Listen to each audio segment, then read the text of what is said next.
again, everybody, and welcome to the online rally organised by the trade union Freedom for Öcalan campaign, together with the international initiative. And also welcome to all those who may be watching live on the YouTube channel or on Kurdish television.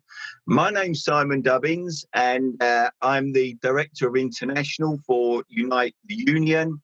And I'm one of the co-chairs of the Trade Union Freedom for Öcalan campaign, along with my colleague Christine Blower, the former General Secretary of the National Education Union. Look, before we begin tonight's proceedings, I just need to quickly start with some housekeeping issues. Firstly, we're using Zoom, so you can either watch with a full screen, where you will see a montage of different people, or you can choose to have the speaker-only version. You'll see there's an icon in the right-hand top corner of your screen saying speaker view or gallery view, so select accordingly. Secondly, all of your microphones are muted, but we will open the microphones of those who wish to speak from the floor during the discussion session. However, please don't try yourself to unmute your microphone, because often with the delay you end up muting it again and it gets a little bit complicated. Thirdly, during the open discussion section, we want to get in as many people as we possibly can to either make a comment or to put a question. But we are strictly limiting this to 1 minute, and we really don't want to end up in any difficulties. So please stick to this 1 minute so we don't have to cut mics or get into any of that. Fourthly, the chat is open. I'm sure you're all familiar with the chat now, so please feel free to make any comments that you wish to. If you wish to intervene during the discussion, on the middle of your screen at the bottom, you will see there's a participants icon. If you click on there, in the bottom right-hand corner of the window, you will see there is a raise hand button. So please feel free to use that.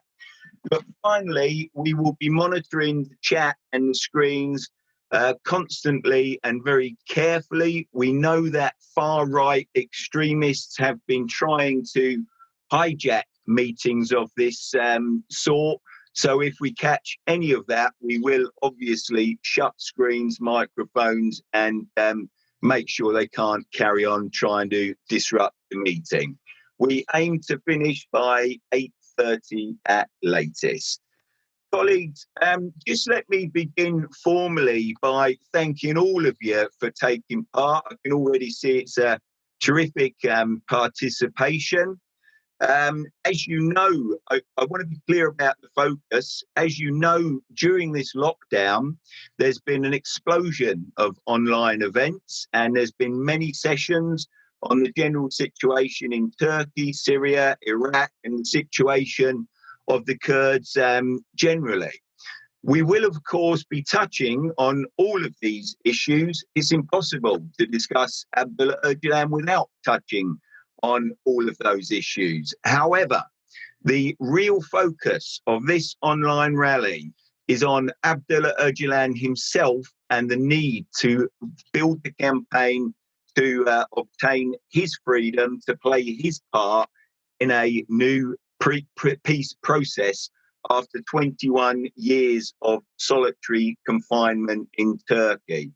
And our thinking was that in this terrible, difficult situation that we're all facing with COVID, we certainly wanted to rally our forces as well. And we didn't want to let this difficult situation fragment or weaken us. Never has international solidarity been more important, and never has it been more important than on this particular issue now.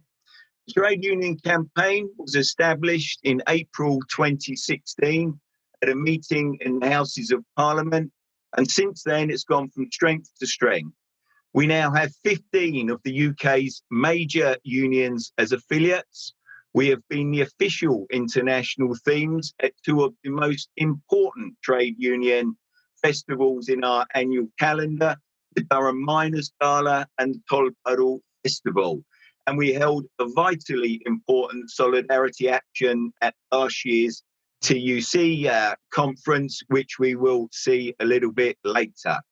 What we hope tonight will do is demonstrate the breadth and the depth of our campaign, the way in which it's gathering momentum and growing, as well as the international spread amongst the trade union movement.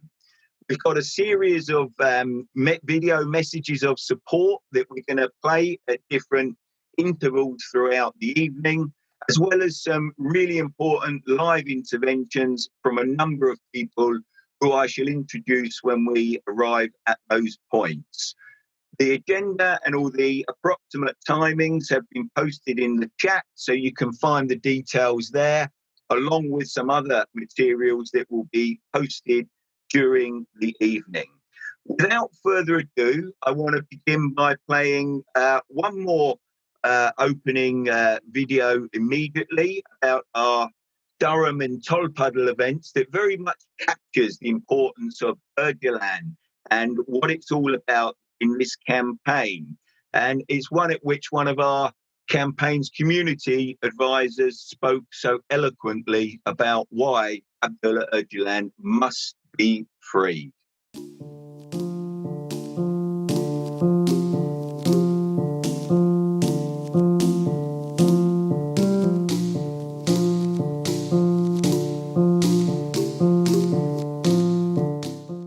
We, the Kurdish people, need your solidarity. We need your solidarity in deeds as well as words. The spirit of solidarity has no nation. It is meaningless unless it is internationalist. So I want to tell you about why we need your support and solidarity with the Freedom for Öcalan campaign. Kurdish people are a proud people with a rich history. The Kurdish people are being injured and killed and displaced by the actions of fascists in the Middle East. Villages bombed and shelled, Kurdish civilians killed. And yet, at the same time, it is the Kurds who are still in the front line of the fight against the so-called Islamic State. They fight for their people in the knowledge that if they fail, they will be destroyed utterly. One of our great national leaders is Abdullah Öcalan. Abdullah Öcalan has been in a Turkish prison since 1999. Öcalan is the Kurdish Nelson Mandela. He has called for a peaceful settlement of the Kurdish question. His political vision is what inspires so many of the fighters who are battling against the death cult ISIS. A vision of a democratic, pluralist nation with human rights for all versus a nightmare of repression, rape, and return to medievalism. Like Nelson Mandela, Öcalan wants to lead his people to a nation which is democratic, pluralistic, and where women and minorities have equal rights and status.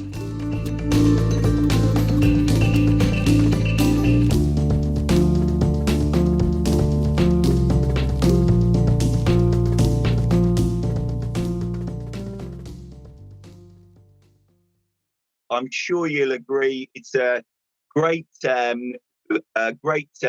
video which really captures how much Abdullah Öcalan and the Kurdish political movement very much share and overlap the values of the trade union movement. Values of tolerance, democracy, peace, women's rights, and diversity. We wanted to show you just one more short video with the first contributions from a number of key supporters of the campaign and also the activists within it as well. So without further ado, we'll play the video and then we will move on to our first panel live interventions.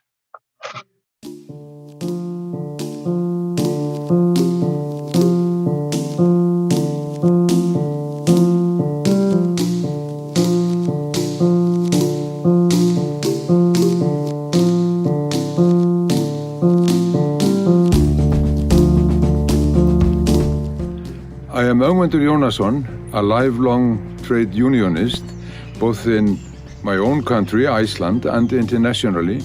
I've also been active politically, a political activist, I would like to call it, as long as I can remember.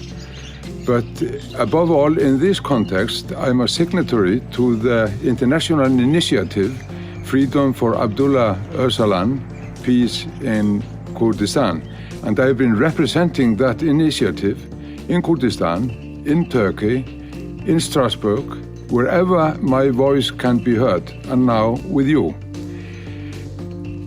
It's telling that Abdullah Öcalan should have been abducted while he was on his way to South Africa at the invitation of Nelson Mandela, who, like Abdullah Öcalan, was also imprisoned in isolation on an island for a very long time by a racist regime which branded all opposition as terrorism. And these two individuals, Nelson Mandela and Abdullah Öcalan, were fighting for similar causes, for freedom, for democracy, for peace. And it is important to remember that eventually Nelson Mandela was won freedom by international pressure. Now it is Abdullah Öcalan who needs your support, our support together, to create that international pressure for his freedom.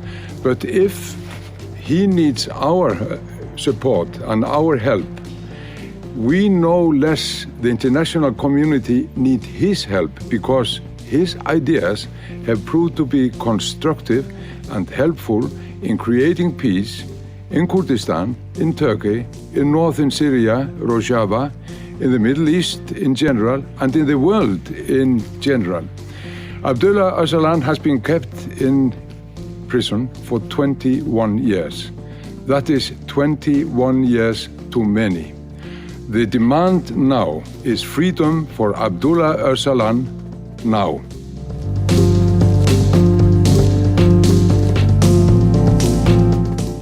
My name is Yemi Hailemariam, and I wanted to record this solidarity for freedom of Öcalan, because I do believe that trade union solidarity is critical in these kinds of campaigns. I myself was very much involved in a campaign to get my partner, Andy Zigay, released from an Ethiopian prison where he was detained illegally for 4 solid years because of his political activities.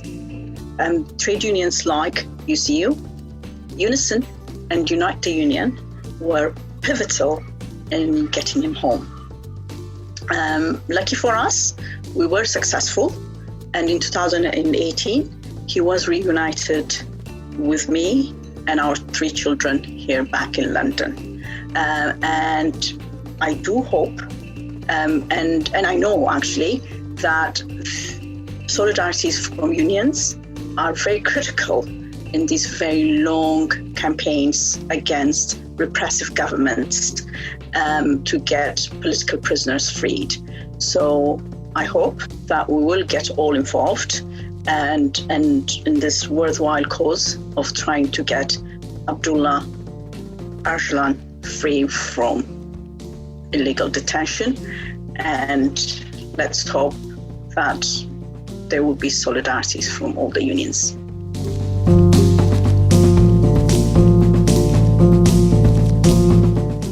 My name is Delith Jewell, and I'm a member of the Senedd for Plaid Cymru.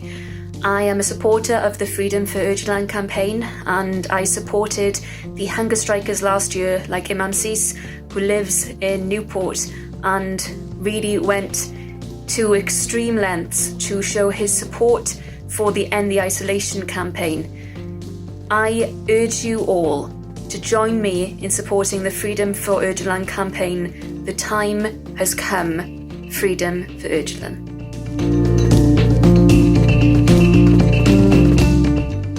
My name is Debbie Bookchin, and I want to add my voice to those calling for freedom for Öcalan. Right now, Turkey is engaged in a terror war against the entire Kurdish people, first in southeast Turkey, then in Rojava in northeast Syria, and now in northern Iraq, where relentless bombings are endangering thousands of lives and where Turkey has already maimed and killed so many people, and especially targeted women. This carnage has to stop, and there's only one way forward: peace talks. And there's only one person who can lead those peace talks: Abdullah Öcalan.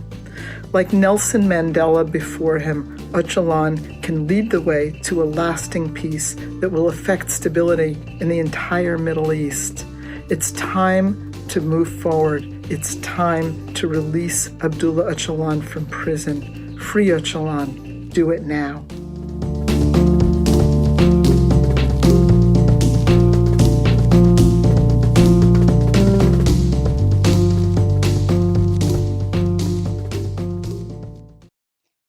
Colleagues, I'm absolutely sure you'll all agree that those contributions are excellent and help set the scene for tonight. So without any further ado, let's move right to the live interventions, beginning with Hişyar Özsoy and Lloyd Russell-Moyle.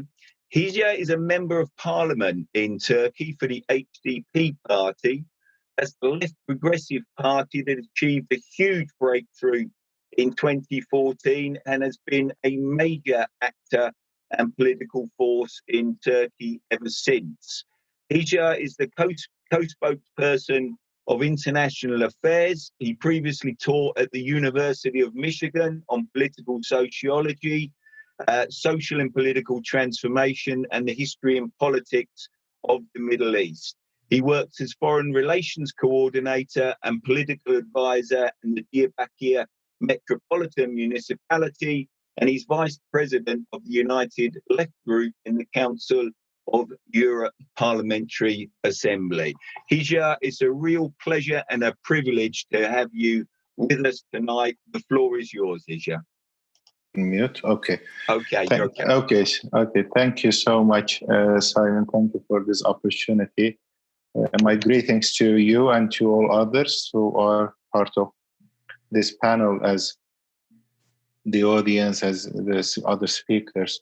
I am at the Turkish Parliament still. We do have some sessions now here, and the government, as usual, is trying to pass very nasty laws and bills. So we are in resistance here as well. So, and thank you for your efforts. It was a wonderful collage of messages from across the world, those people who are interested in this case. For the freedom of Öcalan. Ogmundur was there, Debbie was there, and many other colleagues.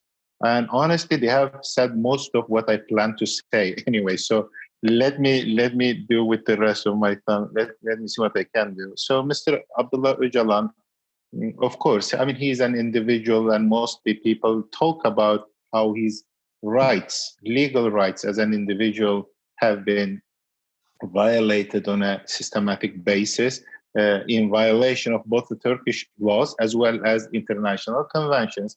The legal aspect of his situation is definitely important, but for the HDP, and I can speak on behalf of my party, Abdullah Öcalan is very important as a political leader, for which he has been imprisoned under solitary confinement over the last 21 years now.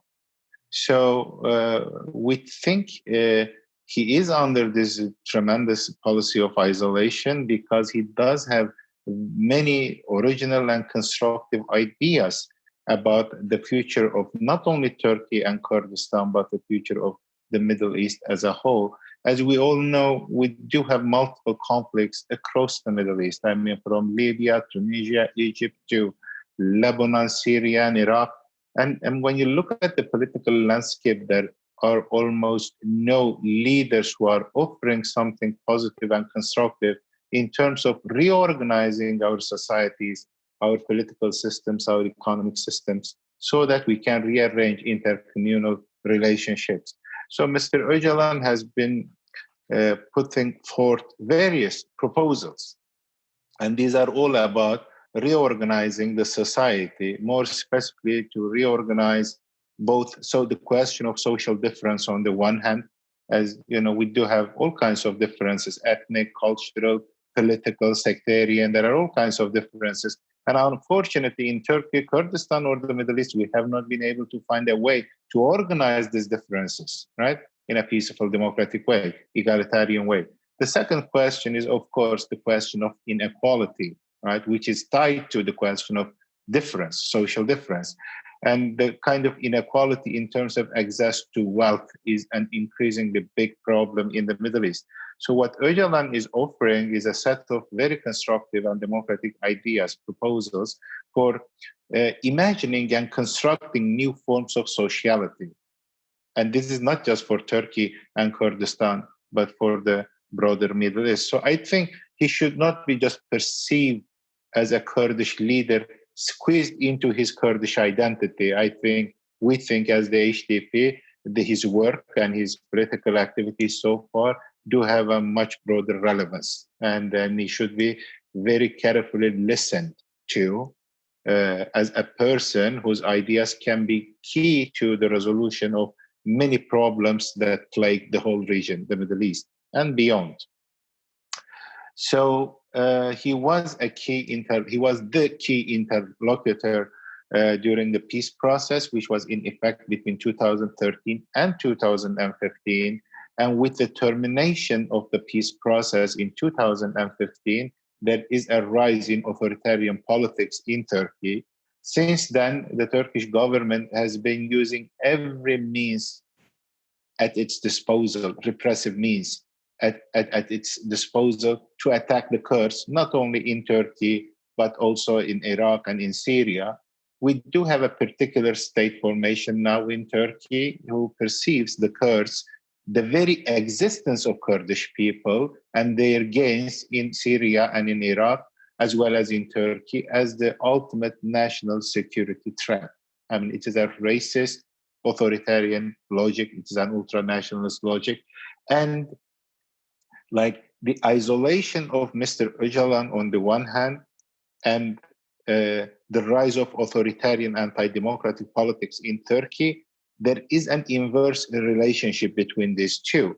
I mean, when Öcalan could talk to people, the Turkish people, Kurdish people, the broader society, there was a much positive political climate, a much more democratic, dialogue-oriented piece of a political climate in Turkey. The moment they isolated Mr. Öcalan from the rest of the society, they started all kinds of authoritarian, anti-democratic politics.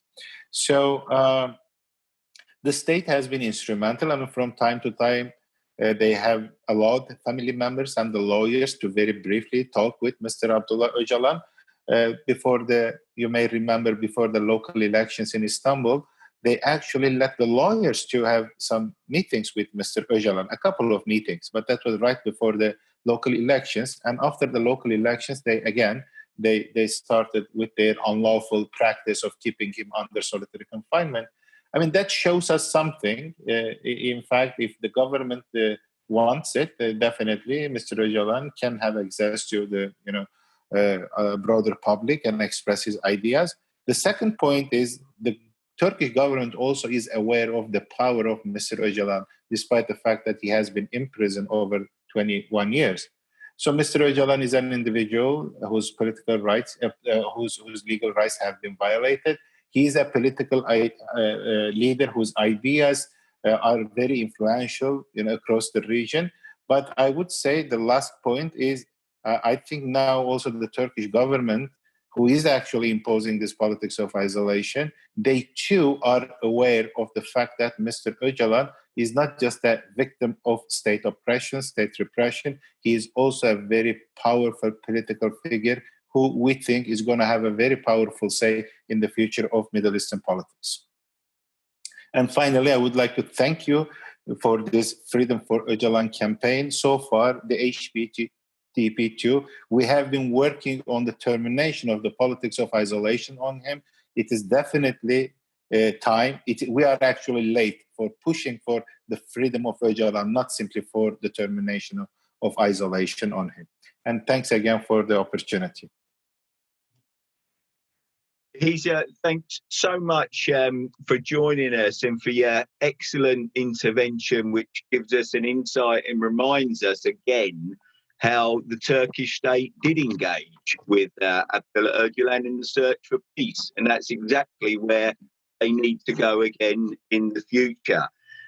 Without further ado, I'm going to hand the floor straight across to Lloyd Russell-Moyle, who is a Member of Parliament for Brighton Kemp Town since 2017. He served on the International Development Committee and the Committee of Arms Export Control. And Lloyd is also the chair of the All-Parliamentary Group for North East Syria.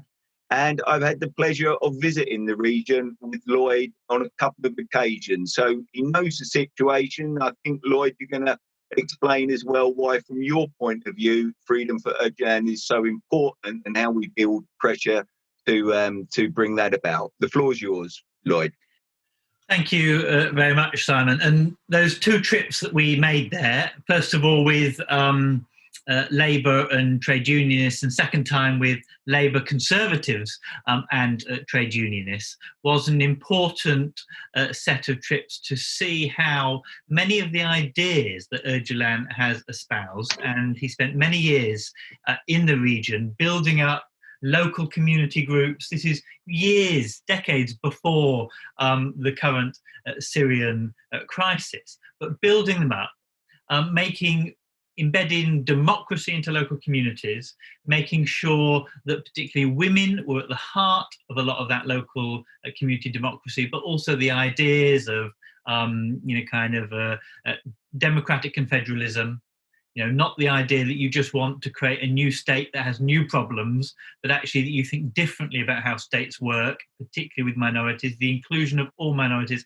And actually what you see there, although it is being squeezed and crushed, what you see there is a real example of what Öcalan's ideas in practice would look like. And for me, that is really rather important. And it's rather important because it directly shows that those who just say that he is some terrorist or some kind of dangerous person that needs to be locked up don't understand actually what his ideas and his thoughts and his willingness in practice is to build sustainable peace. And that's what we saw being attempted to be built in Rojava. And I think that's why it was important that we took Conservatives, even though sometimes it's difficult to get on with Conservatives, and it's important that we took Labour peers and MPs alike. But it's not just that. I also had the pleasure of going to the HDP Congress this year on behalf of the Labour Party, and with that was when I was the Shadow Minister for Foreign Affairs briefly. That was, of course, we went as a delegation from social democratic parties across Europe, and not just the Social Democratic group, but also the Green and Radical group and the Nordic Left groupings, all of us together, because we understand that the work there to ensure that democracy is restored in Turkey, where you can have a pluralist participation of all elected representatives, is really important. But the other message that we gave there was that to solve part of this ongoing conflict, you have to solve the issue of the continued detention of the leader of the movement, or one of the leaders of the movement, because it doesn't just revolve around one man. There are many very strong and important people, but Öcalan has been locked up particularly, has been targeted particularly because of his thinking and his leadership. And there will be no justice if there is not justice for him. And that was a sentiment that we felt very strongly. That's a sentiment that I put very strongly to our ambassador who joined me on that trip, who is in Turkey. And of course, we have a role here in the UK to continue to push that, because Britain's role, coordination with Turkey, its role in selling arms to Turkey when they are doing things particularly on that northeastern Syrian Turkish border that are not according to the values that I would think that Britain should be standing up for, are important things that Britain has leverage on. And one of the key asks needs to be freedom for Öcalan. So that is where I come from this. And the problem that we have is the Conservative government are hostile. Even the Conservatives that we took along with us probably would admit that they are not positive on many of these cases. They are, often when you raise these issues, they kind of dismiss it as terrorism, or they dismiss it as, and we've seen that with some of the persecution of fighters who have returned back to Britain, who were actually helping fight against ISIS. And that is a more repressive state than you have even in Belgium, where the courts there have said that the fighting and the arguments in Turkey is not a case of terrorism. The Belgian courts have been very clear. It is a case of self-determination, and it is a case that it should be dealt with politically. And the Belgian courts have given very clear indications that Öcalan should be freed. And Britain should be joining other mature European nations to be able to say that. But I'm afraid we don't have a government that does that. But we also have a lot of Labour MPs that just don't know about this issue. And it's not anything, just bad about them, but it's just they don't know particularly about this issue. So we have a role to educate Conservatives and Labour members in both houses alike. And so I've been temporarily engaged on front bench duties for the last few months. That now comes to an end. So we will restore the APPGs for the Kurdish regions. We will have a chair for each one of the different regions. And we will hopefully relaunch our inquiry that we wanted to do, which was an inquiry in Parliament about political participation in Turkey and Kurdish, with the Kurdish minorities particularly, because we are particularly concerned about that. And a chapter of that was planned to focus on this question of freedom of the leader of much of the movement. So I hope that that's what we'll do and start to move back to when we get those APPGs re-established very soon. Now I have some more time on my hands. I think that's probably about it that you need from me, but I'm happy to answer questions, and people can read a number of our reports from our trips online. And I'm sure if they need to, they can request it from my office or your office. Simon and Ben and Claire can help provide them for many of that, because we wrote good reports after it.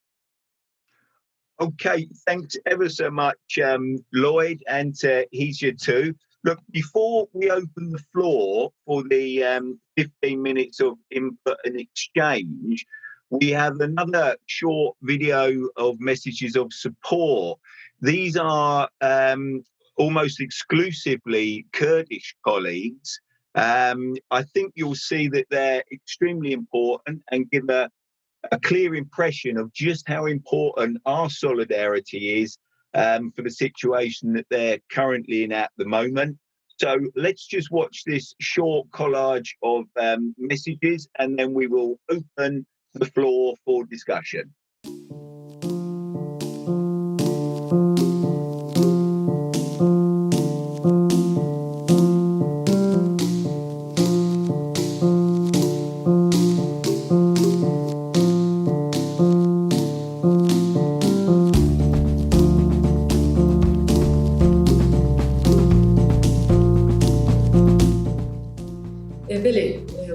زانن 21 سال رهبری گری کلتوری عبدالله öcalan dibin tecrübeye grande. Hami bir hukukiye ku İrol İmraiyeti meşandim biryar bu kanuni ku navde tebliğatine imzekirin hami dervey biryar edilmiştim. Gelek car raporun Konsey Avrupa bu CPTG bağlavazi hatiyekirin lebeli deri İmraiyeti yeji girdiye tecritan İmraiyeti berdevam diye. Reaz Öcalan rolü misyoneri jiboy çareserkirina peskirina Kurd geleki giringe me vek hedefe sala 2012 hatta ki 2015 did bu rolü misyoneri Reaz Öcalan jiboy çareserkirina peskirina Kurd ve avaki demokratik çıkaz giringe hami dünyaya did. Her idavet hevdetina parizvani Reaz Öcalan وصل وجهه بأم للنقطة داري سكنينة دولة تركيا بفازة لناف حفتي كده أفسكريت كارابي شارع سكني أم جيبك هدف الوجه رومو مسؤولنا برز وجهان كله كي جرينجة شارع سكننا فسكريت كارت لكارابي شارع سكنين جبر وجهي دم دما راكنا تجريد التنينا دم دما أزادية برز وجهان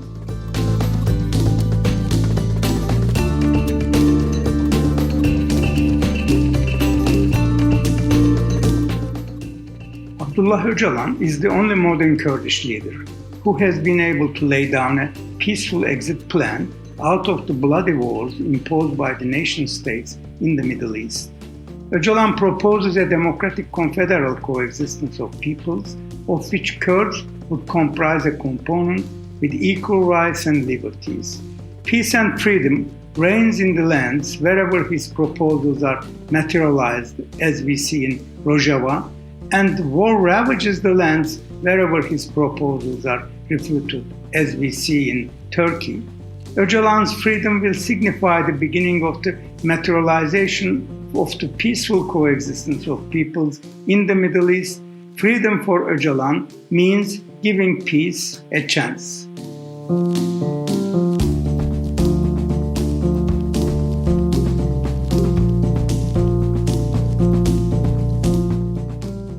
سرنامه تباهی جن روجاوای کردستانی و پروژلات سوری تباهی پیکاتیان تایبت وکی کنگرستار حسکرنا خواهش ورا دشینن و تایبت دو شخص شهید آنا کامبل هرین قرار جوخدا تباهی آزادی خواز و آشتی خواز این بود بریتانیا دا سلاوت کن هم بیست کن شخوا حمله یکم پیدرابن جبوی آزادی بریز عبدالله اوجلان جهوی جمع گلک جدایا گلک گرامبوهایا جبرکو وکی کنگرستار وکی پروژه دموکراتیک اکولوژیک یا ونها لبا پروژلات سوری و یا وکی هیویش تباهی جهانی را سر رامان و فکر بریز عبدالله اوجلانن شخوا روشا کن هم تیدا جیانت کن با پروژلات سوری ونجنیز ود شوبینن ام دا امبارگو که گلک گران دا آلی آبوری دا در باس بن پشتی بگانینا قانونا سیزاره وکی دیجی داگرکریا دولتا ترکیا کو العفرین دا 2018 دا دست بکریا لسرکانی گریسپی دا 2019 دا بو حتی روژا ایرو من بيقرين دولة تركيا لتباهية جهن داغركري دا ايدي جهان رجلك زلال واشكريا تهديد دولة تركيا سر بروجه ديمقراطيك ياكو بشكتيا جن تكرن البروجلات السوري جلكي اوجي زلال ويا طيبت هدف قرتنا كسين كو وكي بيشنگ دنابا رخصتنا جندا تينا ناس كرن هدفتنا قرتن لکوبانی د 23 ماه ششان دا ناسین حوالی خوین پیشنگ موندا کرن دنا وادجی ریبرین کنگرس سردمون نها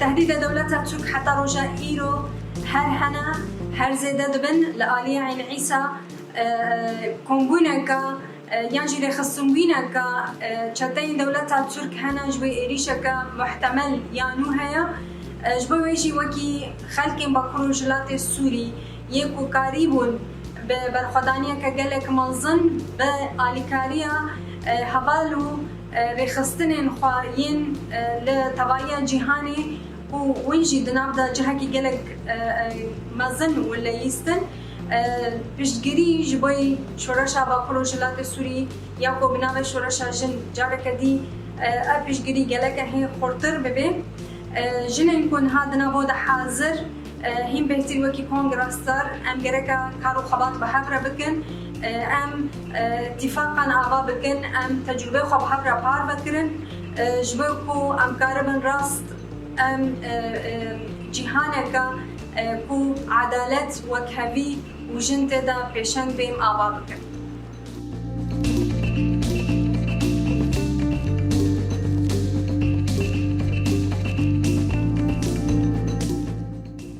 I'm making this statement on behalf of a comrade and fellow transport worker who is unable to make this statement personally, as it would put both her safety and the safety of her family in Turkey at risk.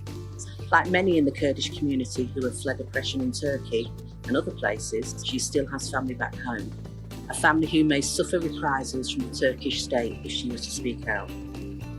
She comes from a region called Dersim. Dersim is home to Kurds and many other minorities who identify as Dersimi.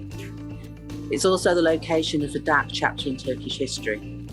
To assert its dominance in an attempt to erase hundreds of years of history and culture, the Turkish army massacred as many as 50,000 in the late 1930s. An echo of the Armenian genocide its Ottoman forebears carried out at the beginning of the 20th century. Turkey is still attacking Kurds. For most of the last 100 years, it has criminalised their language, culture and traditions in an attempt to force assimilation. It has jailed the leader of the Kurdish movement, Abdullah Öcalan, and kept him in conditions which can only be described as inhumane for 21 long years. It has detained hundreds of democratically elected Kurdish politicians and now is attacking Kurds outside its borders with military force. Turkey's appetite for belligerence against the Kurds grows every day as the international community remains silent. That's why the solidarity of the trade union movement is so important. If our political institutions fail to do the right thing, to stand in solidarity with the Kurds in the name of peace and democracy, then the organised labour movement must take a stand, just as it has done many times before. Please support the trade union Freedom for Öcalan campaign. The trade union movement was proud to stand alongside Mandela. Please now take a stand for Abdullah Öcalan and the Kurdish people. Öcalan must be free. Time has come.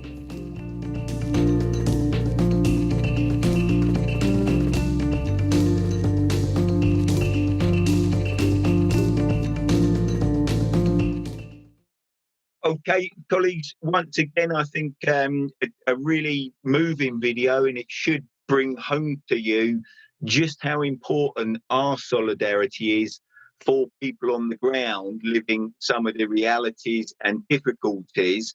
And it should encourage us to go out and try and build and strengthen this campaign further.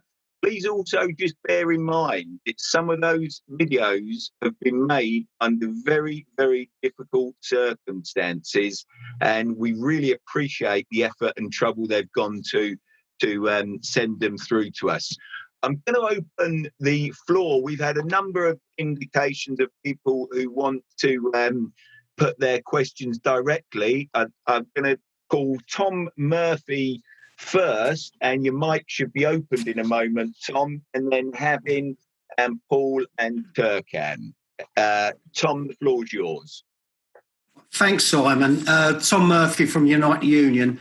And I just want to make a brief comment. I'm really happy that this rally is taking place, especially with what we are seeing with the increased attacks by Turkey on its own citizens and its invasion into Rojava.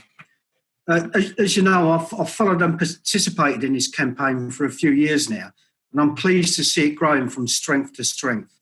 And I've taken part in solidarity delegations to Turkey and have seen firsthand the difficulties that trade unionists, progressives, and anyone that speaks out for equality or freedom has out there.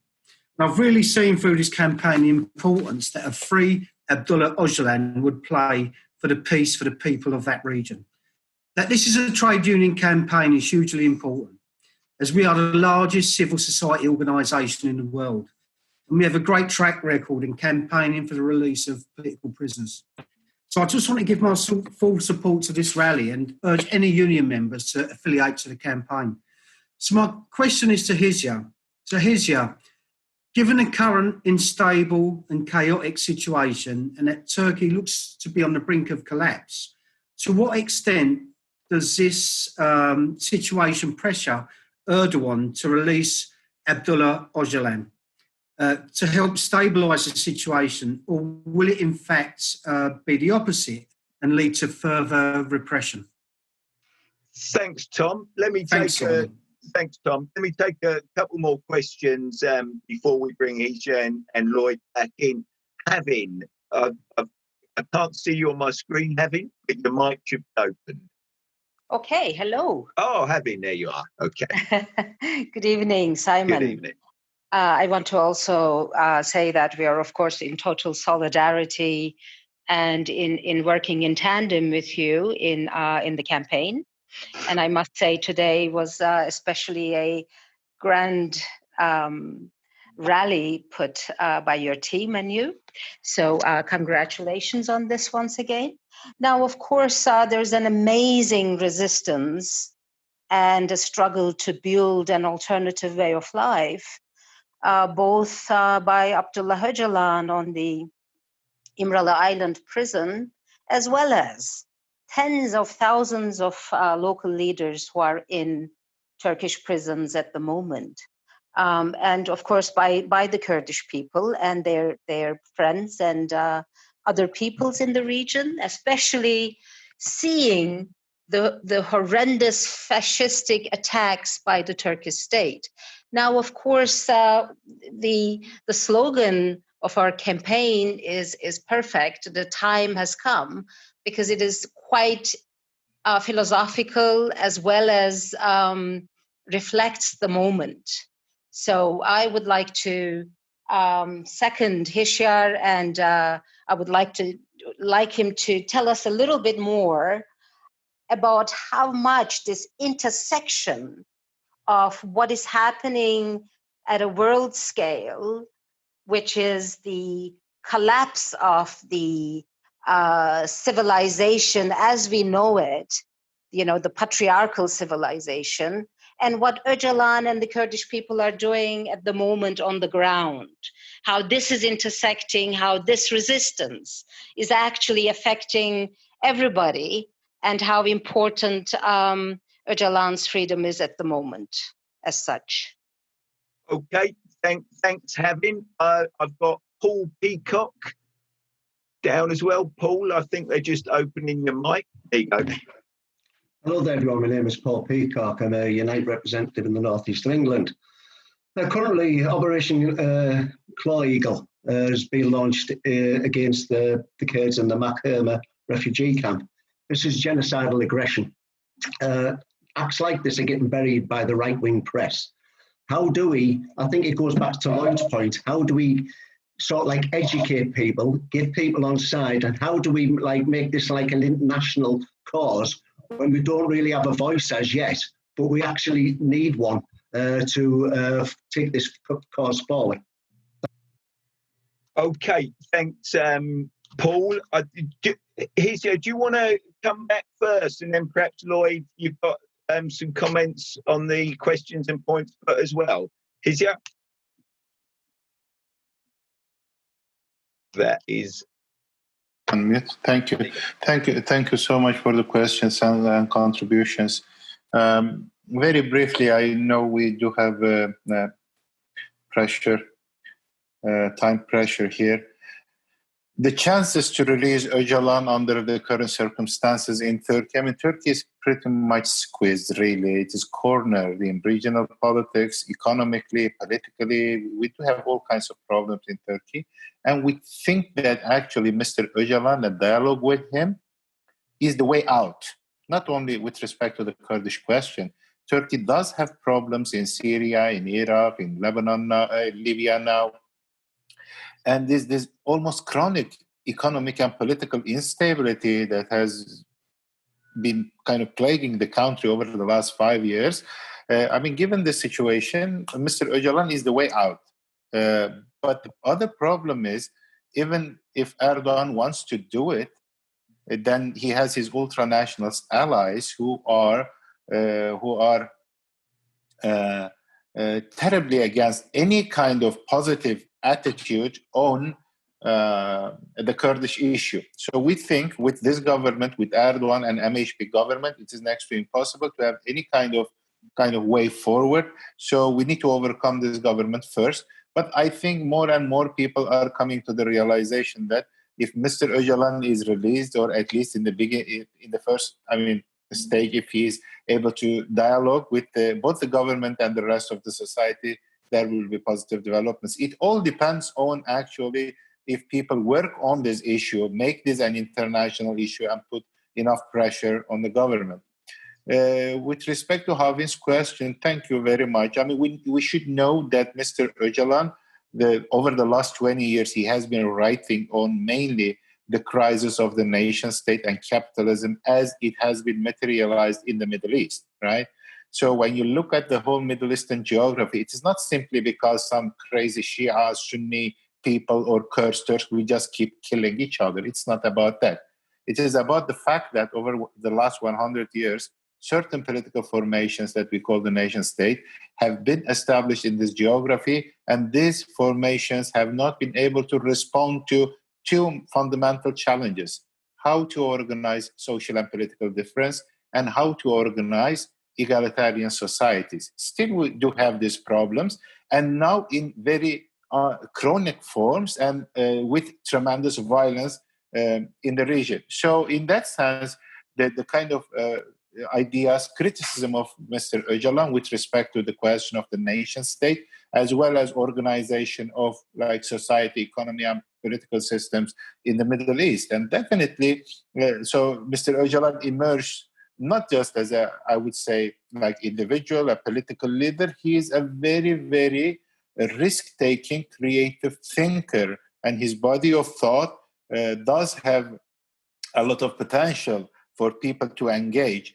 Like the Middle East is like, we should refrain from making Orientalist assumptions, but we do have all kinds of problems in this region: ethnic problems, religious, sectarian problems, problems with respect to distribution of wealth here, like highly authoritarian, hierarchical political systems, immense patriarchal relationships everywhere, militarization of existing conflicts, all these problems. So, I mean, it is time, definitely. We are late, actually.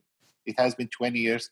And this, please also take this as a self-critique of my party, the HDP, as a person, as a politician, as a representative of the HDP. We are coming to this point only after 20 years. I think we are late. But if we can work harder, we may be able to catch up with the time. Thank you so much. I think, is there any other question that I left unanswered? I think you got them all, Hişyar. Thank you very much. Lloyd, did you want to come in at all on any of them? Just two things. First of all, I wanted to say at the HDP conference, one of the things that I was very pleased to see was representatives of other political parties in Turkey there starting to try and work together and coordinate together, because that is, of course, one of the keys to how we are able to move forward. A divided opposition is not a good opposition. And there are difficult challenges, because our other sister party in the Labour Party, the CHP, does not have a great record. Let's be very clear. Our other sister party doesn't have a great record on this. And that's, of course, why there's been difficulty to cooperate. But that is starting hopefully to be turned around. And so we have a role, I guess, in the UK Labour Party and through PES to also support that cooperation, because CHP and the HDP are both members of our international. And that's something that I've been talking with our colleagues in the Brussels office and in the other offices, the SI office, to make sure that we coordinate that cooperation and support that. One of the, I can see in the text, in the chat, one of the comments is about, will the front bench make statements about this? I mean, the front bench has made statements about its concern on the detention. And I ran a debate in Westminster Hall last year, because we had the hunger strikers in Britain around access for lawyers and family for a number of political prisoners, but particularly for Öcalan. So those we gave good responses on that, but not as good as I would like.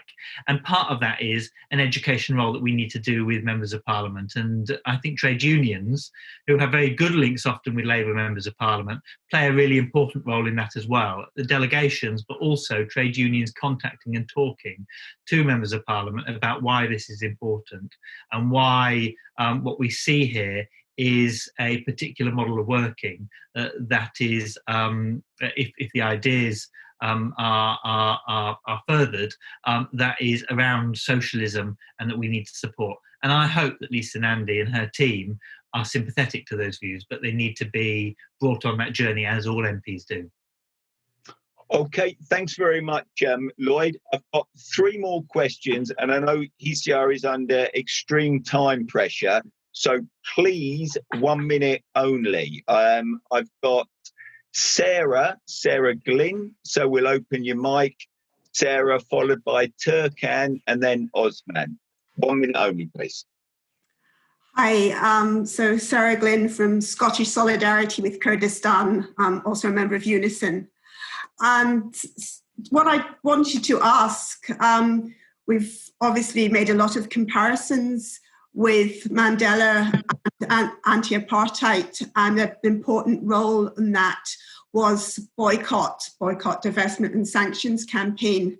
So I wanted to ask the speakers and the campaign as well, what support they give to boycotting Turkey as a way of putting pressure for the freedom for Öcalan and for the Kurdish movement and freedom more generally. Thank you. Okay, thank you very much, Sarah. Osman, have we managed to find the mic?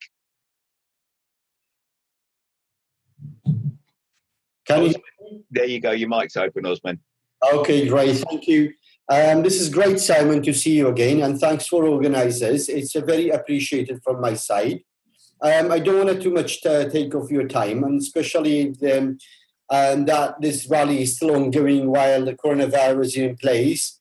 I wanted to ask a question about what will be the impact of this rally and the future campaign, and how effective that would be, and what we can foresee in the future. Also, will there be a petition, and if so, where do you intend to submit that petition to? Will the rally and some other campaigns and activities have any legal implications, whereby providing any remedy to be used in order to find a way of creating impact for the campaign, or any other information you may be useful that I can now, and what we can do as well, I mean, to contribute towards that campaigning and what in the future. Thank you for the time and the opportunity. Thanks very much, Osman. Let me just I gather Turkan's not has left the call. Let me just give Hişyar and Lloyd the chance to respond on those couple of points that was brought, and then we'll move on to the next section. Lloyd, do you want to go first this time, and then Hişyar to close it? I think that I'm not sure there's much more for me particularly to say. I mean, I agree that we need to work together on boycott and divestment, particularly. My feeling is targeted. I do not want this to be seen as us against the people of Turkey. And I think that's very important. And so I think targeted sanctions, we now have the Magnitsky laws that allow more targeted sanctions to individuals. I actually think from a government point of view, that's where we should go. And then boycotts on certain things that we might know have links particularly to the Turkish military are important. But these are difficult issues. Turkish military pension fund was one of the people offering to bail out some of our steelworks. And so there are difficult trade union relation discussions that we have to have as well. So I'm not necessarily for all the baby out with the bathwater, but I do think that there is some point of choosing certain lines, choosing certain things, and choosing certain people that you might want to focus a campaign around. And I think that would be very fair, because Turkey, more broadly, not just the treatment of Kurds, more broadly is going in a very worrying direction. Okay, thanks, Lloyd. Hişyar, let me open you up. Okay. Thank you. You hear me? Yeah, you're good, Simon. Okay, thank you. Yeah, I agree with Lloyd over the issue of sanctions, boycotts.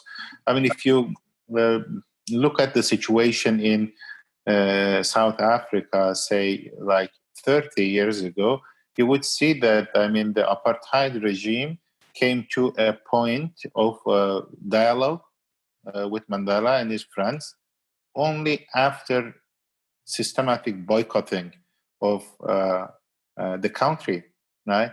I mean, when they asked the clerk about why they made peace with the ANC and Mandela, he said there was no other choice because we didn't even have one single airport on the planet to land our planes who were carrying wine, And so I think definitely now we are at the stage of kind of building awareness about the situation, educating politicians, the civil society organizations, and other people. But we need to make sure to find a way to bring in some governments who are in a position to, for example, issue sanctions. And I agree with that. I mean, not the people of Turkey should be penalized, but there are so many other ways to go with those to put enough pressure on the government or those who are responsible for the atrocities committed against the Kurds in Turkey, Syria, or Iraq. So, I mean, it is up to the people who are organizing this whole campaign, and we are a contributor to that. So there can be creative ways of thinking about the question of boycott and other things. Academic boycott can be one of them, right? The trade unions can think of their own way of boycotting things, human rights organizations. So honestly, I wish the Turkish government, would understand from kind of civilized dialogue, but oftentimes, I mean, when there is some kind of concerted, powerful international pressure, so they back down. That's unfortunately how things work on this part of the planet. Yeah.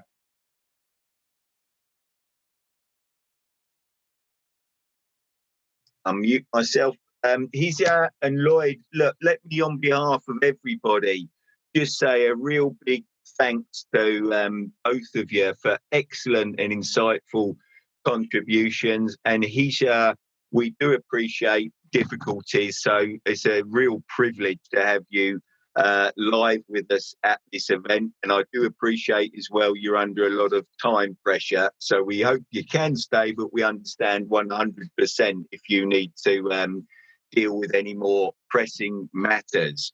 Just on the question of the campaign, Osman, we're obviously hoping that this will give it a boost, and we're trying to build it and it will expose it more. We're going to leave a recording of it online for other people to watch all the messages. So we'll do what we possibly can. And just to say on the issue of boycott and sanctions and so on, Lloyd very articulately flagged up some of the problems, no question about that, and the complications. But let us not forget, Turkey is a member of NATO, and it is illegally occupying parts of Syria, parts of Iraq. It's involved in Libya. It is on a massively aggressive trajectory. It has got hundreds of thousands of its own people in prison, and it has used its own military against its own population. So we do need to think very carefully about how we can maximize the pressure and do something about the aggression that is coming out of the Turkish state at the moment. So, look, thanks very, very much for that session. We're going to move on to a couple of more live interventions, but we just want to break it up and intersperse it with a couple of more very important political messages from another Labour MP, somebody who was involved heavily in the Colombian peace processes and is now a congressperson, as well as a couple of other general secretaries of our own movement and an academic to join us as well, who's very active. So without further ado, we'll play the next video.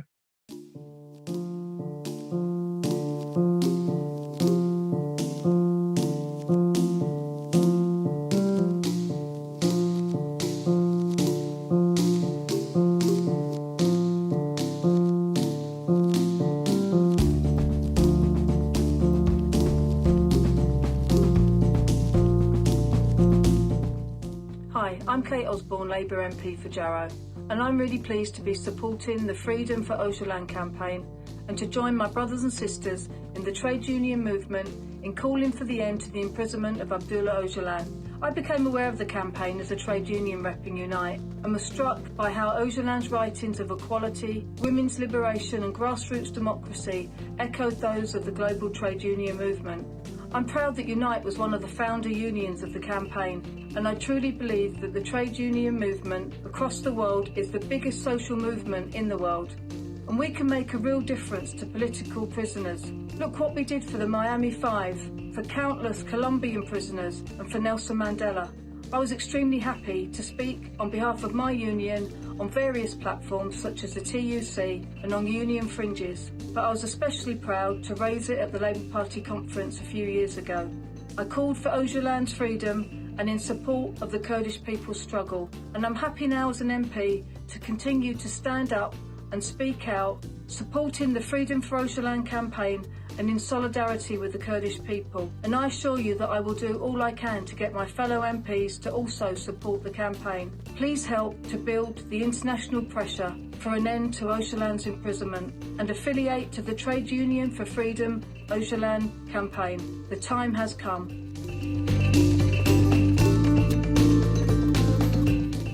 Hi, Chris Stevens MP here for Glasgow South West. Sorry I can't join you in the rally tonight as I'll be travelling back to Glasgow, but I just wanted to say a few words in joining our fantastic colleagues in the trade union movement with a simple message, and that is that we need freedom for Öcalan. I support the campaign for the freedom of Öcalan, who has been imprisoned for far too long. Millions of Kurds and friends of the Kurdish people have asked and demanded his freedom. We ask for the return to peace talks between the Kurdish and Turkish people. Öcalan is right to say that democratic peace can only be achieved through the process of peace. As an SNP MP, I call on the Turkish authorities and the Turkish state for immediate action. Freedom for Öcalan.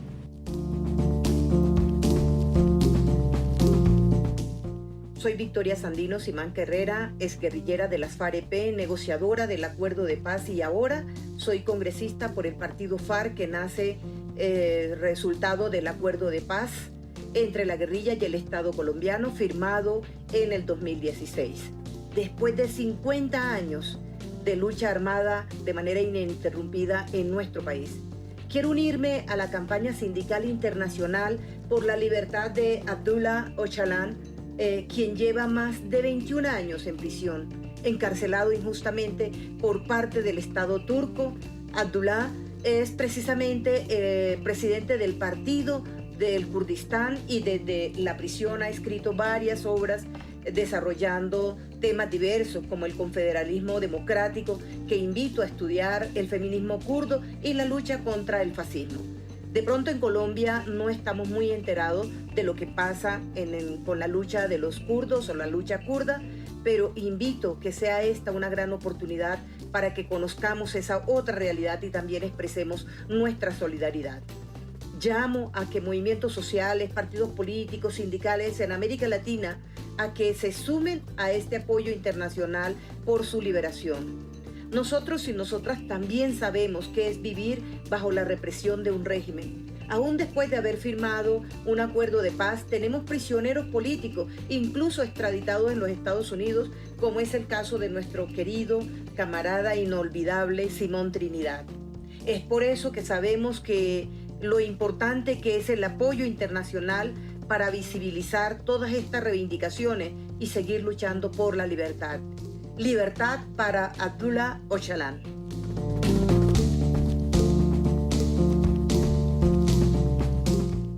Hello, my name is Doug Nichols. I'm General Secretary of the General Federation of Trade Unions, which has a strong internationalist tradition going right back 120 years.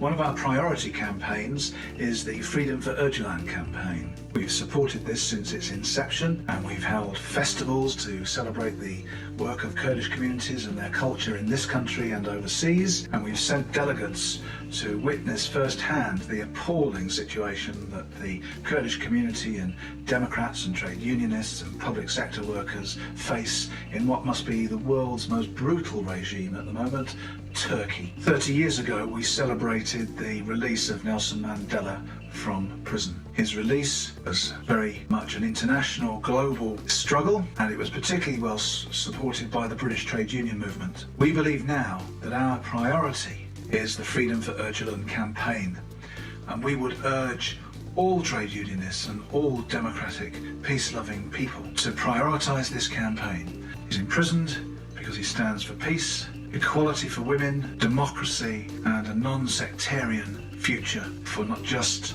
the Kurdish regions but for the whole of the Middle East. Please support the campaign.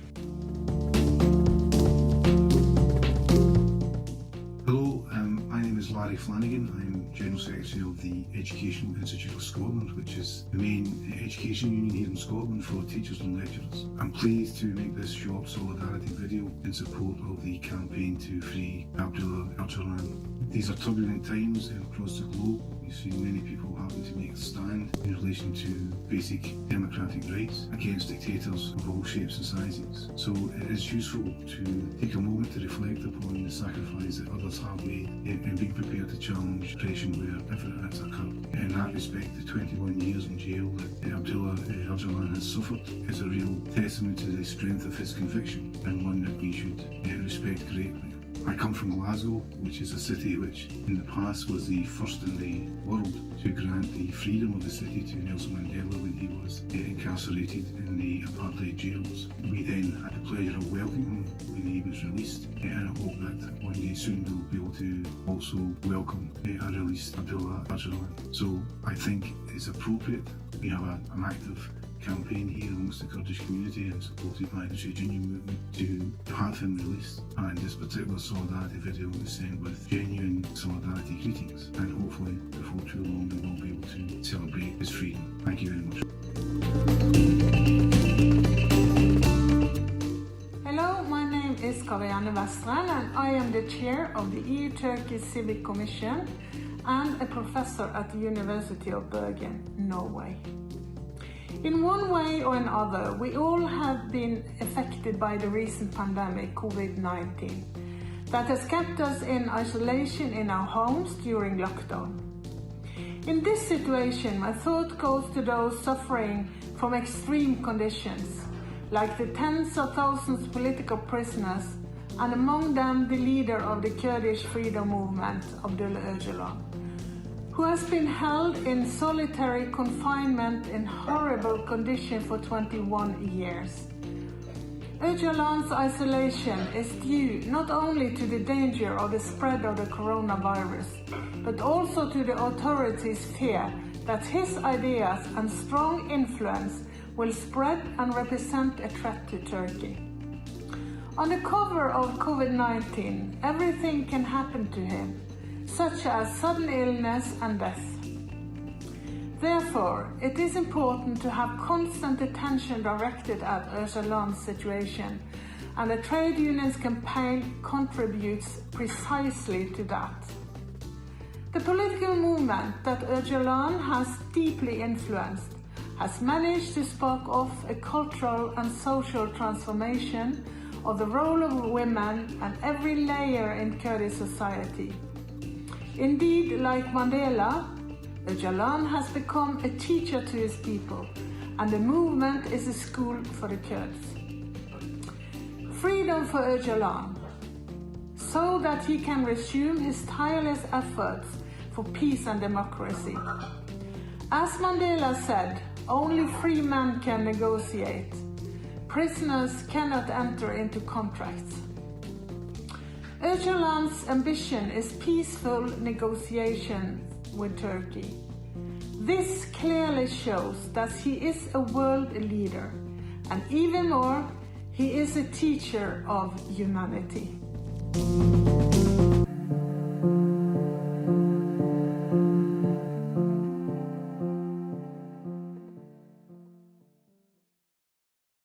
Okay, I think once again some excellent and really important messages there.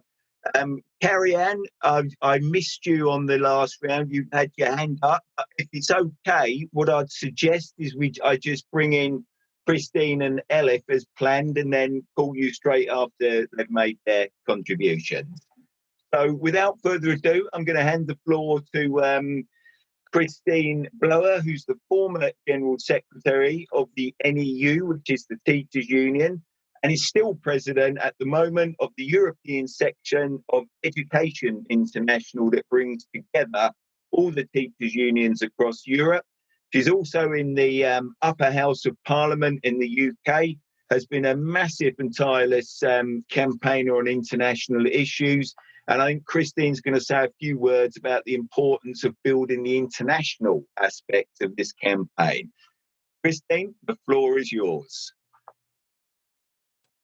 Simon, thank you so very much. And I'm absolutely delighted to be part of this really big and really important rally. And I should just say that I've personally been involved in the Kurdish question since about 1996, 97, even before Öcalan was imprisoned, when the NUT first started to develop policy on that area.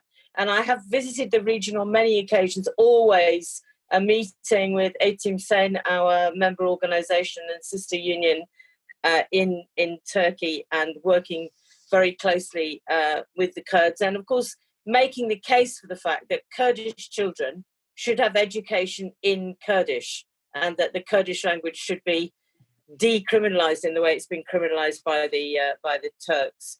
So in this debate, in this meeting, we're talking a lot about the Freedom for Öcalan campaign, and I just want to say that I was delighted to have been part of the debate at the TUC that originally launched this campaign. And it's really important for people, and we'll hear from the TUC later, but it's really important for people to know that the TUC is fully behind this campaign. This is a TUC campaign. And international solidarity is central to what we do as trade unionists. And therefore, one of the jobs that we have is to make sure that every one of our members is as well versed in international matters as they possibly can be. Too many of our comrades, of our brothers and sisters in too many countries have been held as political prisoners. In Colombia, we just heard from Victoria Sandino. I think in particular of Miguel Beltran, of Hubert Ballesteros, of Liliano Abando, but there have been so many. In the USA, as Kate mentioned, the Miami Five, who were held in Florida for so long and so unjustly. And of course, in Brazil, President Lula held in prison on trumped-up charges. And of course, as many have said, Nelson Mandela held mostly on Robben Island for 27 years. What unites these people is they were all engaged in the struggle for justice, for freedom, for peace and democracy. And ultimately, all of those people have been freed, some with massive campaigns, some with smaller campaigns, but they have been freed. But Abdullah Öcalan, of whom we have already heard so much this evening, has now been in prison for 21 years. And we absolutely have to up the ante on making sure that we are campaigning for his freedom. We've been doing lots over the years, but we have not yet been successful. So we have to redouble our efforts, as we always do when we see injustice anywhere. We have to work on the parliamentary front, we have to work in our trade unions, and when the time comes again, we have to make sure that we're on the streets taking the message out. In the struggle for the freedom and justice for Nelson Mandela, many of us believed that we might never see him freed, but we did. So after 21 years, we have to continue the campaign for freedom for Abdullah Öcalan. No one is free until we are all free. Abdullah Öcalan, freedom now, the time has come. Thank you. Thanks ever so much, Christine. Really appreciated. I'll hand straight across to Elif Sarican, who I mentioned before is a member of the Kurdish community in the UK and has been involved in many of the activities and will make an intervention now. Elif, the floor is yours. Thank you very much. Thank you, Simon. Thank you, Claire. Thank you, Matt and Ben and everyone else that's been involved in putting this online rally together, but also have been working tirelessly since 2016 to establish the Freedom for Öcalan campaign as an actual trade union campaign as well. I just want to say I hope everyone is as safe and as well as we can be, particularly at this time. And again, thank you for a lot of the comrades who have joined this call. I see many of our trade union friends that we've met over the years, and many people from the Kurdish community across the country, and also international participants. I saw Debbie, who is also on the call live as well, so thank you. And before I go into literally a couple of points, I wanted to say two things before the actual points. One is that on Sunday, the 19th of July, it's the 8th anniversary of the Rojava Revolution. So the revolution that that Abdullah Öcalan is the architect of in terms of ideas is celebrating 8 years of its official establishment on Sunday. But also crucially, even more crucially, it's even more time to make sure we increase our efforts to defend this revolution as well, because this revolution isn't just a revolution for Kurdish people. Many people who have spoken on this call have articulated that very well and alluded to it as well. So with that in mind, I also want to very briefly remember Dean Evans, who would have lost his life 4 years ago on the 21st of July. He went to Syria from Reading.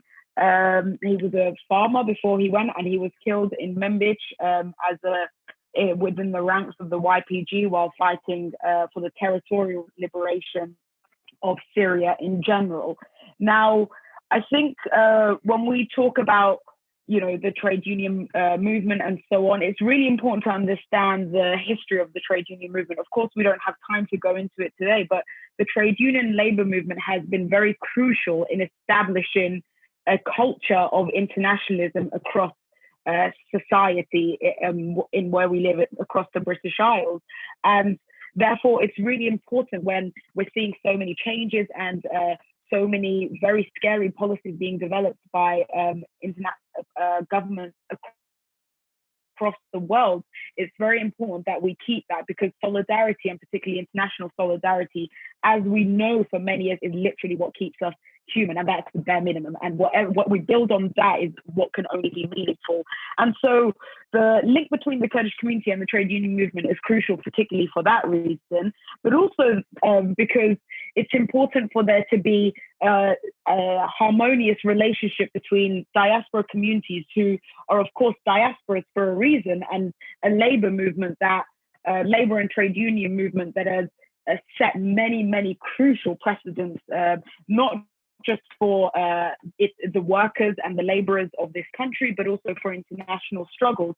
And just very briefly, I think it's important, the relationship between the Kurdish community and therefore democratic aspects of diasporas and the trade union movement, because we are at a juncture in society, having asked the question about civilization. And of course, again, we don't have much time to go into it, but I think it's really important people engage with that even further in terms of, it's very brief history, but of course, the inequalities go further than that. But when Margaret Thatcher in the 80s said, Tina, there is no alternative, I think we're seeing right now through what the Kurdish movement has been doing, that there are alternatives, and that there are alternatives that improve people's lives.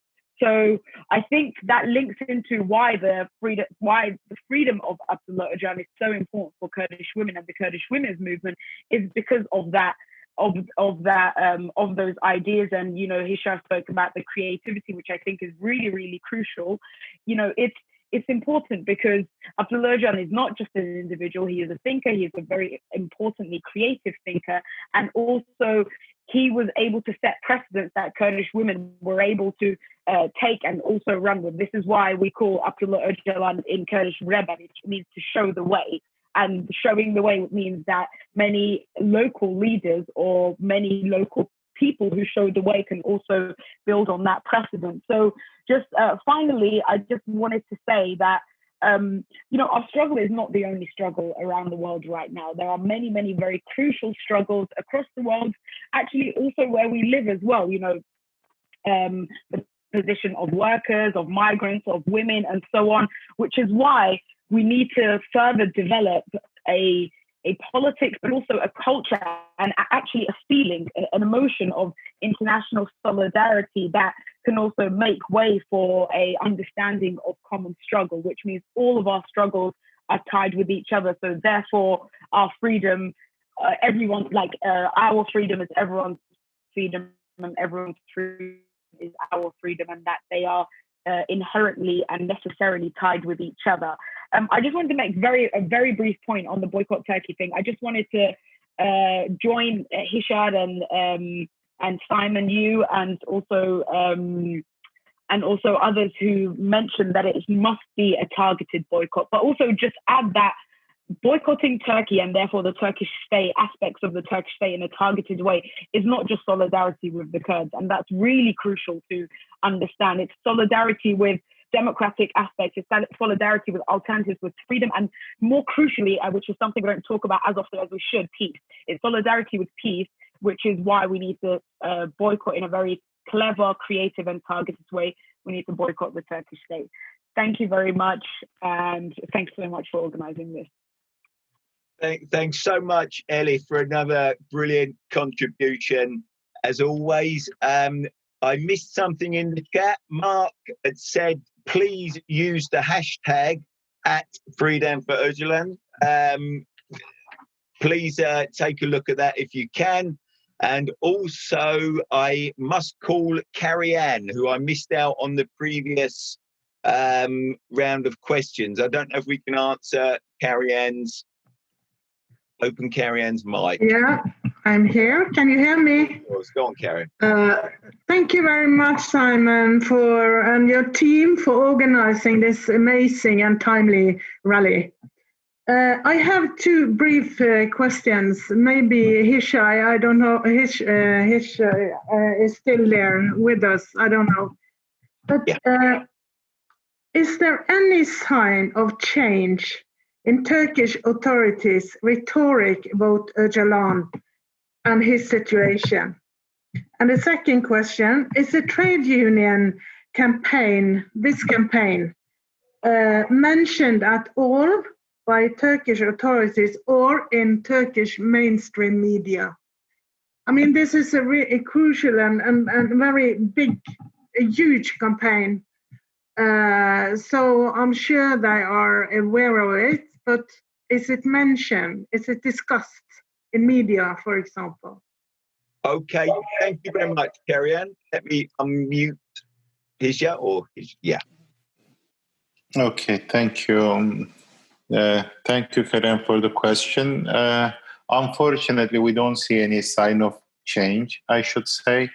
The government is very much militaristic and ultra-nationalistic, although this government is also very pragmatic. We have seen this before local elections in Istanbul, when even Devlet Bahçeli, who is the leader of the racist ultra-nationalist party, said, for example, that Öcalan's lawyers have the right to talk to him, right? And so, despite the fact that we do have a very racist, ultra-nationalist, militaristic kind of, and decisively anti-Kurdish coalition in Turkey, but still, I mean, all of them, they are somehow aware of the power of Mr. Abdullah Öcalan, his power in changing things in Turkey, in Syria, Rojava, or in Iraq. So, I think it is, I don't want to be very pessimistic because, I mean, even if we overcome this government is gone, the next government is not going to be very democratic minded with respect to the Kurdish question. So one way or another, we have to deal with highly Turkish nationalist people who will be in the next government too. So we just need to keep working on it. I think what the government will do, I mean, of course, it's a very important question, but I think that at least partly depends on the struggles here at home and in diaspora. The second question, very important, I think the campaign should try to find ways to gain some visibility in Turkey, in the media. I don't think that you will be able to find some place in the mainstream Turkish media. I am a member of parliament since 2015, deputy chair of a party, quite active in foreign affairs, but I did not have a chance to be visible even in one mainstream TV channel over the last 5 years. But there are ways to do this, and as the HDP, we would want to help it. But of course, we don't want to turn this campaign into an HDP thing, definitely. But I think that component should be carefully thought about, because at the end of the day, if you are not visible, you do not exist, honestly, in terms of the kind of politically impacting the situation. I mean, at least you can have a couple of interviews, something with the kind of oppositional media. I mean, some of them still, they have the courage to do this. Social media can be used more effectively. At least, I mean, you can actually do something also in Turkish. We see Turkish and Kurdish. Like the language of a campaign doesn't need to be necessarily English. Of course, I mean, we do that. But, we all need to think about this question that she asked. It's a very, very important question. Yeah. Thank you. Thank you very, very much, Hişyar. Look, colleagues, I'm aware we're already slightly running over.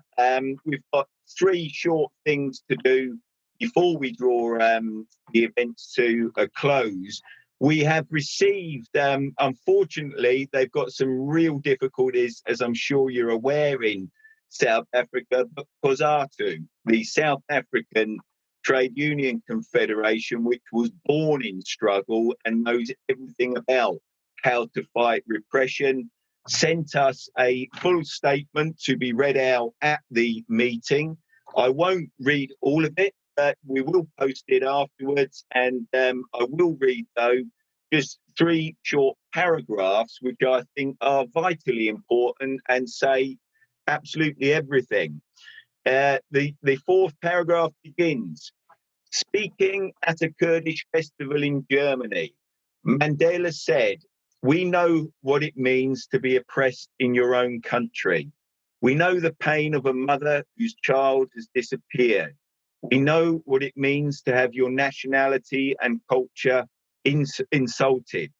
Mandela's words encapsulate historical similarities between South Africa under apartheid regime and Kurdish under Turkish rule and the fight for equality, social justice and peace. These ideals define COSATU's internationalism and therefore place a moral obligation to support the release of Öcalan and the overall struggle of the Kurdish people. COSATU recognizes that the demise of the apartheid regime came about as a result of international solidarity. The entire world stood up for Mandela's freedom through all forms of solidarity, which eventually led to his release. It is in this regard that we call upon trade unions, governments and progressive movements across the world to support, in one way or another, the Free Öcalan rally taking place on Thursday, 16th of July 2020.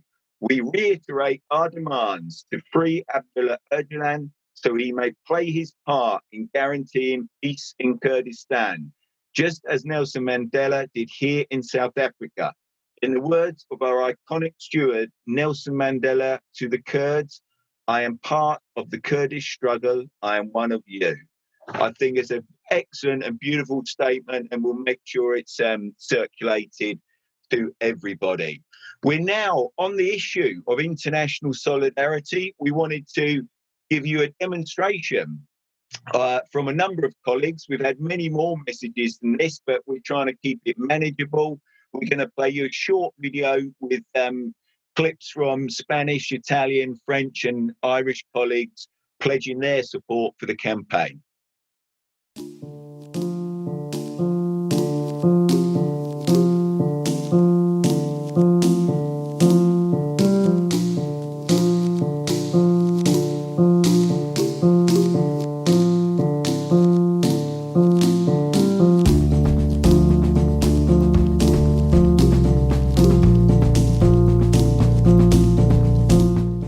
Hi, my name's Sam Gurney and I'm Regional Secretary of the TUC in London, the East and South East. As a TUC region, we're really proud to be affiliated to the Freedom for Öcalan campaign, and I'm really pleased to be giving solidarity greetings at this event. We operate at a regional level, but internationalism is obviously at the core of what we do as trade unionists, and the situation in Turkey is of incredible importance.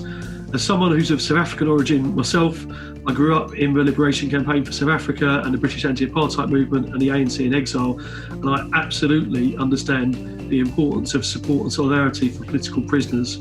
It's unbelievable that Öcalan has been in prison for longer now than President Mandela, and we have to support the campaign for his release if we want to see a just settlement for the people in Turkey of all different backgrounds.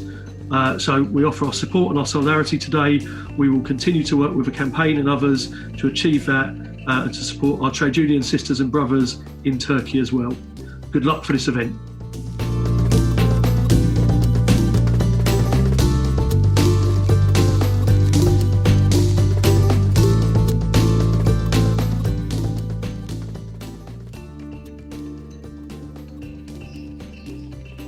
Comrades, I am Patrick Correa from the Metal Workers Federation of CGT in France.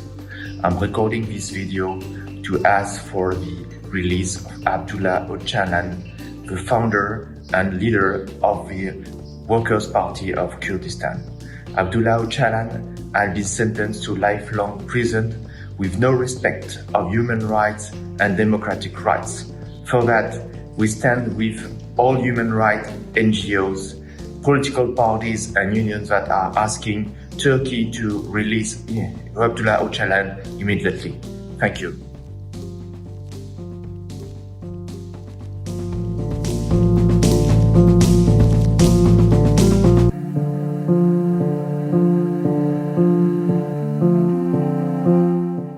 My name is Patricia King, the General Secretary of the Irish Congress of Trade Unions. Most of us have experienced self-isolation and lockdown in recent months due to the COVID-19 virus, and some of us have experienced great grief at the loss of loved ones. But COVID-19 is not our only threat. Dictators and brutal regimes the world over fear the threat of justice, democracy, and peace. These are the proud principles of the trade union movement, and we have always been prepared to take a stand to defend those who fight for them. We stood against apartheid in support of Mandela, especially here in Ireland. And that is why we demand freedom for Abdullah Öcalan and the Kurdish people. He made a stand for these values, and as a result has been held in barbaric solitary confinement for 21 years. Please support the international trade union movement call for his freedom.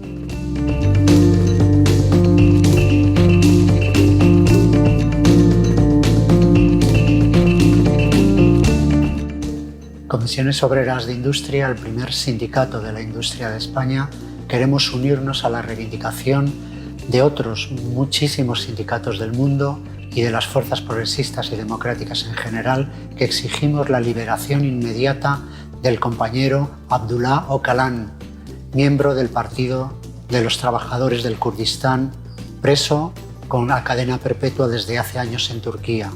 Porque solamente el respeto de los derechos humanos, el respeto a las libertades democráticas pueden garantizar que el conjunto de los pueblos en el contexto exterior de Europa puedan encontrar lugares de consenso democrático y de formas de existencia con respeto a los derechos humanos. Por eso ratificamos nuestra exigencia de liberación junto con el conjunto del movimiento sindical democrático de todo el mundo de Abdullah Öcalan. Adelante, compañeros y compañeras, porque solamente con las libertades democráticas podremos avanzar en garantizar derechos sociales, políticos, económicos, al fin y al cabo el conjunto de los derechos humanos, por la libertad del compañero Öcalan.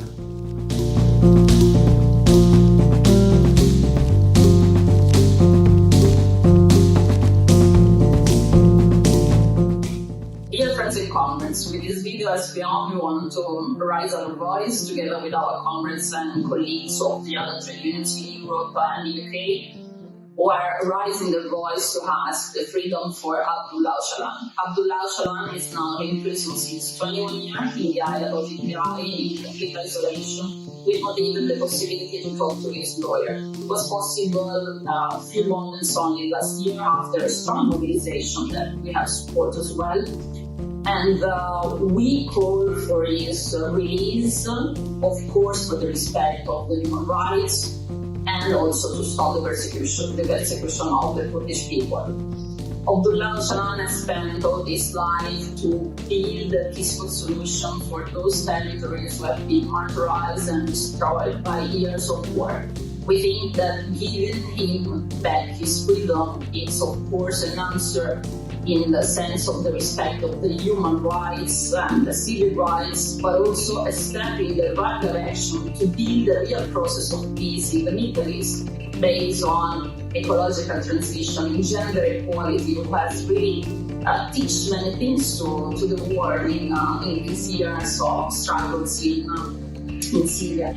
So we call once again free Ocalan also to build a real process of peace in the Middle East and to give a sign to all the world. Thank you, Abdullah Ocalan, and we ask again for your freedom.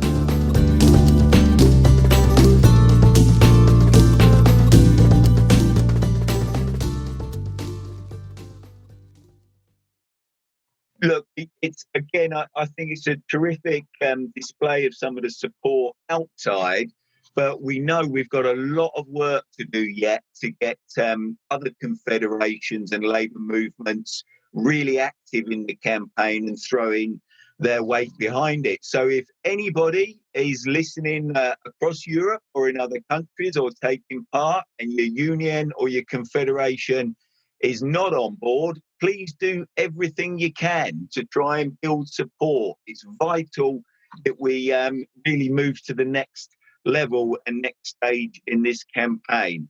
Our penultimate message is a really important one. It's from Francis O'Grady, the General Secretary of the British TUC. Like all General Secretaries, many of whom have taken part with their messages, the situation right now is really difficult, and understandably they're absolutely concentrated on protecting our members and workers in the workplaces and lobbying government to take the right steps. But she took a couple of minutes out to record this message, and we're going to play that video for you now, and then we'll play an uplifting grassroots message from a lot of our members to bring our proceedings to a close. Francis O'Grady.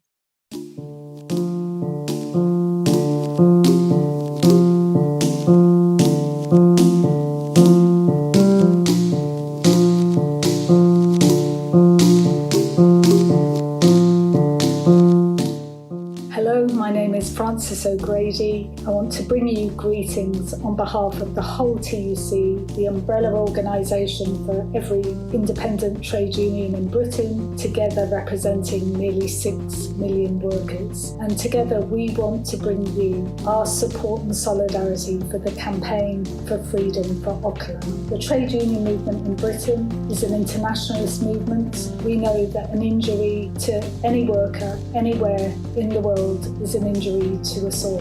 And that's why over our history we've stood up for justice, from our campaign alongside our brothers and sisters in South Africa to end the evil of apartheid there, to more recently the campaign to free the Miami 5 Cuban men held unfairly in US jails and now reunited with their families and friends, to justice for Colombia, where we have long stood up for the rights of workers and their unions in a country amongst the most dangerous in the world to be a trade unionist. We stand by all of those who look forward to a more equal, more democratic, more just Turkey. And we are increasingly worried about the crushing of dissent. We are worried about the violence and appalled to see how the Kurdish people have been treated, and concerned about the incursions into Syria.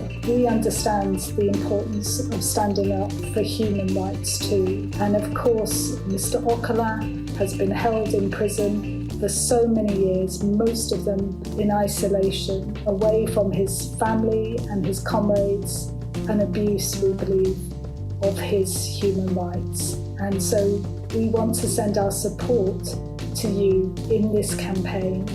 Freedom for Ocalan, working people around the world, stand united, and we will keep fighting until justice is done.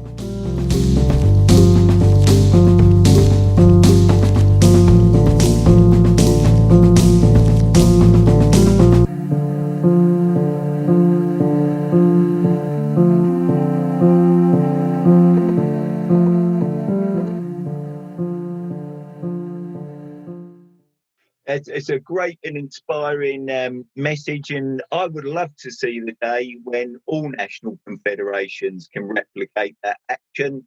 It's very moving and it's extremely powerful, and it sends such an important message to our colleagues over there that we're trying to support in calling for Abdullah Öcalan's freedom. So, colleagues, we're going to show one more video and then I'm going to make a couple of closing remarks at the end. This video is really to show you it's the length and breadth of the UK trade union movement. We've got a short video with some cuts in it that are really inspiring messages from our grassroots activists about why they believe this campaign is important and why they support it.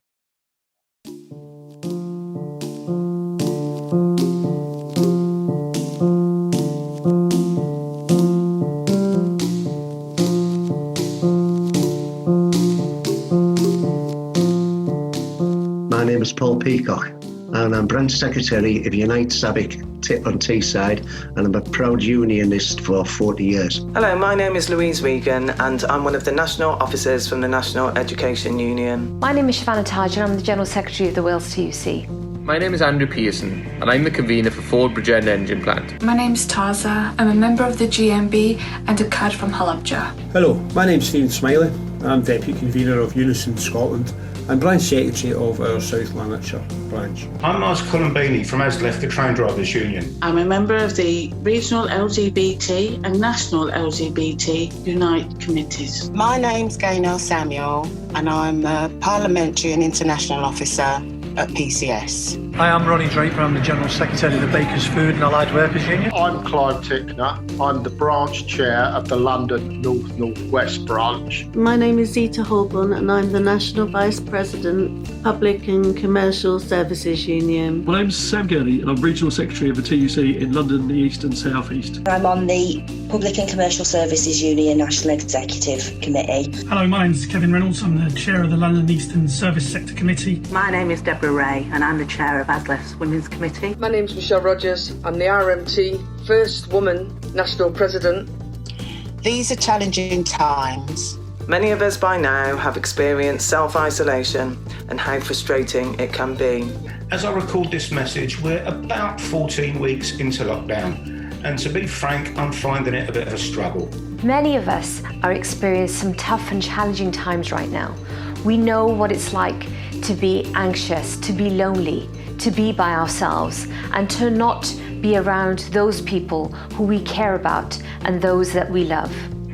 I'm asking you to spare a thought for those for whom isolation is not a choice. I'm talking about political prisoners who are isolated in an attempt to prevent the spread of their values. Values that we in the trade union movement share in common. COVID is a threat to us all, but dictators and brutal regimes around the world fear the spread of something else. The spread of justice, equity, democracy, and peace. Not being able to see your family or your friends, being limited as to where you can go when you leave the house and for how long. I mean, it's really difficult. So imagine then, just try to imagine not 14 weeks of lockdown, but 21 years of solitary confinement. Abdullah Öcalan, the leader of the Kurdish liberation movement, made a stand for the same values, and as a result has been held in barbaric solitary confinement for the last 21 long years. Who's been locked up for trying to liberate his people. He spoke out against the Turkish government. He spoke out for what he believes in, something that we as trade unionists do every day, and a right that we perhaps sometimes take for granted. I'm extremely proud of Unite the Union's participation in this Freedom for Öcalan campaign. Unite and other trade unions, we know we've got a proud history of supporting international struggles for solidarity and social justice. I first became aware of the Abdullah Öcalan Freedom Campaign at the Durham Miners Rally in 2018, hence the T-shirt. You know, a real campaigning union, and we believe that we should be involved with the Free Öcalan campaign. This is a movement that's growing, really worthwhile cause. We'd encourage everybody in our membership to join in this campaign. I was lucky enough to talk to some of the campaigners as well as some of the Kurdish people supporting the movement, and it is a very good movement to support.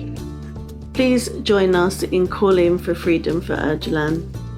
Solidarity to my brothers and sisters. Solidarity to you, Abdullah, and may one day freedom be ours. Together we will succeed.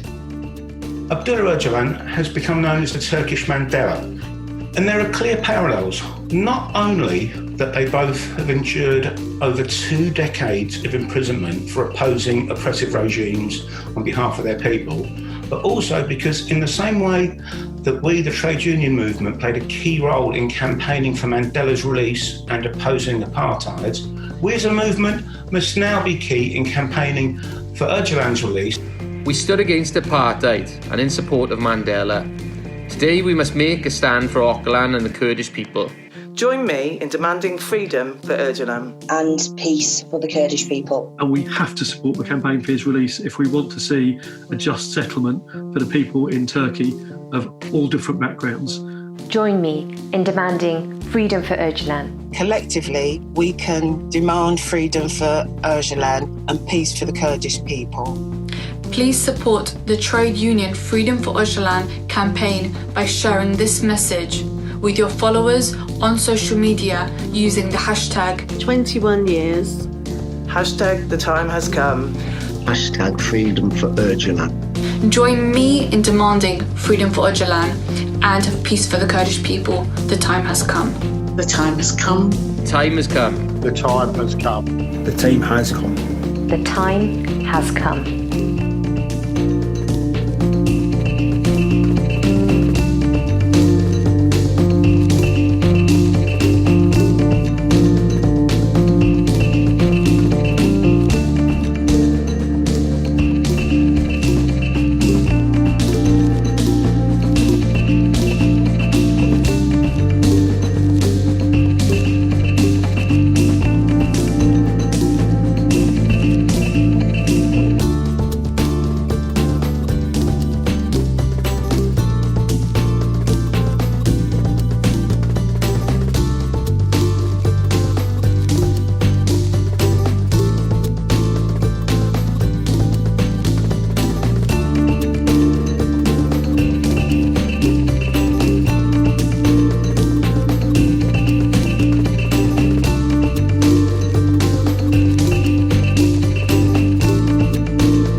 So, colleagues, I thought it was an absolutely fantastic and uplifting video, and we want to put on record our formal thanks to everybody that took the time to contribute. I know some of you are on the call now, others are not, but it's a fantastic contribution and display of solidarity.